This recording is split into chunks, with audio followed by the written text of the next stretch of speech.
পূর্ব বর্ধমান জেলার জেলা শাসকের দপ্তরের প্রশাসনিক বৈঠকে মুখ্যমন্ত্রী মমতা বন্দ্যোপাধ্যায় বৈঠক শেষ করে বন্যা পরিস্থিতি নিয়ে সাংবাদিকদের মুখোমুখি হলেন মমতা। পূর্ব বর্ধমানের প্রশাসনিক সভায় মুখ্যমন্ত্রী মমতা বন্দ্যোপাধ্যায় সোমবার বৈঠকে উপস্থিত জেলার পুলিশ প্রশাসনের আধিকারিকেরা। সেই বৈঠক শেষ করেই সাংবাদিকদের মুখোমুখি হয়ে জেলার বন্যা পরিস্থিতি নিয়েও কথা বলেন মুখ্যমন্ত্রী মমতা বন্দ্যোপাধ্যায়। মমতা বন্দ্যোপাধ্যায় বলেন, সরকার যেমন করছে, পুলিশও অনেক জায়গায় কমিউনিটি কিচেন করেছে। আমাদের দলের পক্ষ থেকেও ব্যবস্থা নেওয়া হয়েছে। যেখানে যেখানে বন্যা হয়েছে আমরা সেখানে সাধ্যমতো শুকনো খাবারের প্যাকেট দিচ্ছি। কেউ যেন বঞ্চিত না হয় তা আমাদের দেখতে হবে। আমি বিধায়কদের বলেছি, তাদের কোটার যে টাকা আছে তা দিয়ে গ্রামীণ রাস্তাগুলো যতটা পারবেন করুন। আমাদের দলের সাংসদের কাছেও একই অনুরোধ করব। তিনি আরো বলেন, আমরা এখন 24 ঘন্টা বন্যা পরিস্থিতির উপর নজর রাখি। সকলের ছুটি বাতিল করা হয়েছে। আমরা অনেকগুলো বন্যা সেন্টার তৈরি করেছি, কিন্তু তাতেও বাঁধ মানছে না, বাঁধ ভাঙছে। দরকার হলে স্কুলগুলোকে যাতে কাজে লাগাতে পারি তা দেখতে হবে। পূর্ত দপ্তরকে বলা হয়েছে যে সব রাস্তা ভেঙেছে তা সমীক্ষা করে দেখতে। ডিসেম্বরে 11 লক্ষ পাকা বাড়ি করার জন্য সরকার টাকা ছাড়বে। পঞ্চায়েত দপ্তরকেও বলা হয়েছে জল কমলে যেন সমীক্ষার কাজ শেষ করে। কয়েকদিনের টানা বৃষ্টিতে দক্ষিণবঙ্গের বেশ কয়েকটি জেলা জলমগ্ন। তার উপর ডিভিসি জল ছাড়ায় পরিস্থিতি আরো ঘোরালো হয়েছে। দামোদর, ময়ূরাক্ষী, অজয় সহ রাজ্যের একাধিক নদীর জল উপচে পড়েছে।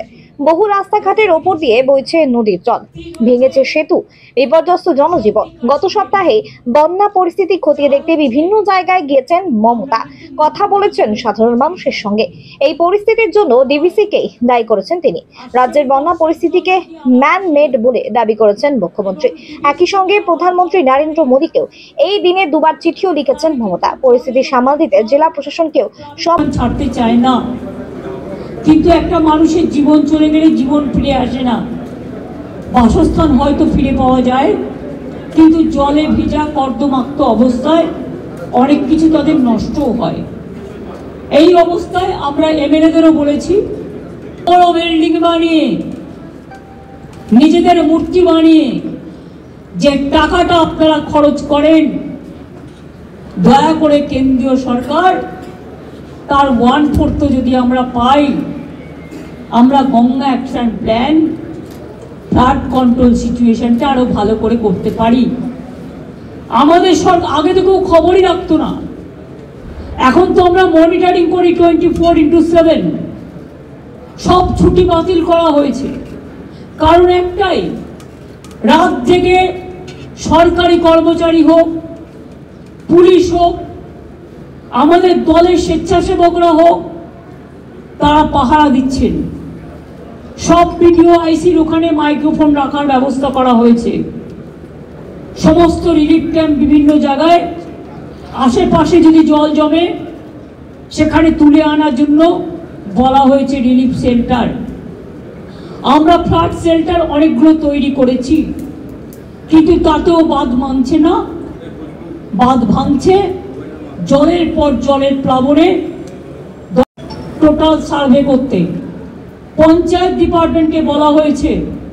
ডিসেম্বর মাসে যে 11 লক্ষ মাটির বাড়ির টাকা রাজ্য সরকার ছাড়বে পাকা বাড়ি করবার জন্য, অর্ধেক টাকা প্রথম কিস্তিতে আর অর্ধেক টাকা দ্বিতীয় কিস্তিতে দেওয়া হয়।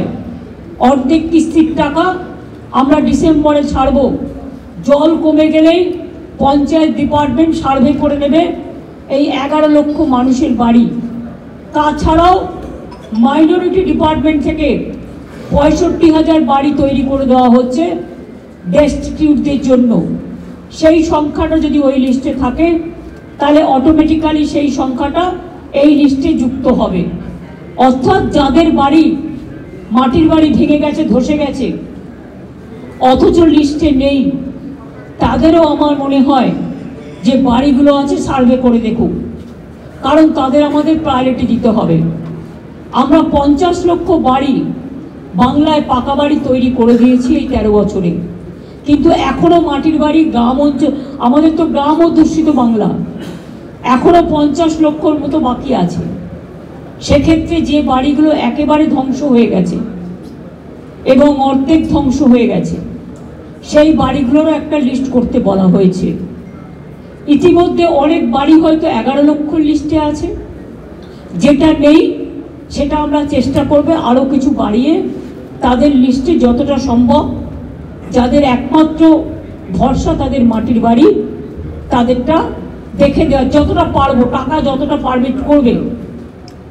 যতক্ষণ না হচ্ছে ততক্ষণ এক একটা বাড়িকে 3টে করে তিরপল দিতে বলা হয়েছে, যাদের বাড়ি ভেঙে গেছে। খাওয়া দাওয়া, রিলিফ, এবং আপনারা এই প্রথম দেখেছেন আমরা একটা স্বর্ণ ধান টাইপের একটা তৈরি করেছি। ওই ধানগুলো নিয়ে আমরা কিন্তু নতুন ধান তৈরি করেছি রিসার্চ করে। কাজে মনে রাখবেন, একটার বিকল্প একটা নষ্ট হয়ে গেলেও সেটাকে বিভিন্ন কাজে আমরা ব্যবহার করতে পারি, আমরা সারের কাজে ব্যবহার করতে পারি। আগে আপনারা দেখবেন বাংলায় পেঁয়াজ উৎপাদন হতো না, এখন বাঁকুড়া, মুর্শিদাবাদ, বীরভূম বিভিন্ন জেলায় হয়, কারণ এটা আমি আসার পরে তৈরি করেছি, আরও জেলায় হবে। এই যে মালদা, মুর্শিদাবাদ, নদিয়ায় বড় বড় ড্রাগন ফল, এগুলো সব কিন্তু আমরা তৈরি করেছি। অনেক জায়গায় স্ট্রবেরিও চাষিরা চাষ করছে। তাছাড়াও মনে রাখবেন, আগে ইলিশ মাছ আমাদের এখানে হতো না, কিন্তু আমরা আসার পর 2013 সালে ডায়মন্ড হারবারে একটা ইলিশ মাছের রিসার্চ সেন্টার তৈরি করে আজ কিন্তু আমাদের কোলাঘাট বলুন, ডায়মন্ড হারবার বলুন, অন্যান্য কাকদ্বীপ বলুন, নামখানা বলুন, দীঘা বলুন, প্রচুর ইলিশ মাছ হয়। তার কারণ একটাই, এগুলো করা হয়েছে। ডিমও আমরা সবটাই আনতাম প্রায় হায়দ্রাবাদ থেকে।